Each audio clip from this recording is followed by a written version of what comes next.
All right, go. Okay, hello, this is Preacher Don here today. Just telling a little story about, I was in the park yesterday and a woman came up to me and asked if she would go to hell because she had tattoos. And we go through this regularly, the tattoos or drinking or smoking or drugs, so on and so forth. And no, you will not in the Bible. God says no flesh shall be justified by the law.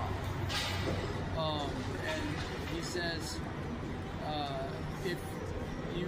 that all your works are filthy as rags. So you can try to be perfect, but Jesus Christ was the only perfect one, it says many times. So that means you're not going to be. And so those are sins that are errors and mistakes that many people make, and but they will not take you to hell. The only one that takes you to hell is unbelief, as we've discussed before. And that's the only unforgivable, unpardonable sin that God will not forgive is unbelief. People bring up murderers, thieves, and so on and so forth. That's not biblical either. You don't go to hell for those things. You don't want to do those things because that's not being a good citizen, and you don't want to get thrown in jail. But for salvation, many of the preachers are always preaching against these things. And when people leave the church, they think they're going to go to hell if they ever did those things and they don't get forgave and so on and so forth.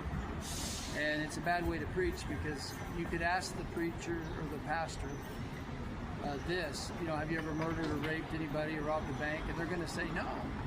But then you say, well, God, you call God a liar because God said that you have done that. Well, how? Where does he say that? He said if you offended the law in one point, if you committed one sin, you've committed them all.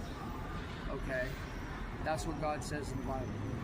So that means stop harping on that stuff and tell them how to get saved.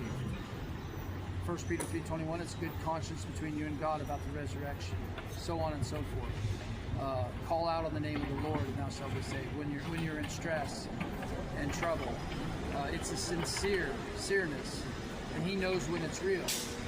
I prayed to him for almost 40 years, and I thought I was being serious, but until I really cried out on him, that's when I really got saved and had a major supernatural experience that night. And no, I wasn't doing drugs or drinking or nothing like that. I was just in a room by myself, and I asked God if there was a way I could have all the sins I've ever committed or was committing at that time or would commit in the future. And then I had this little thing go through my heart that I didn't even say out loud.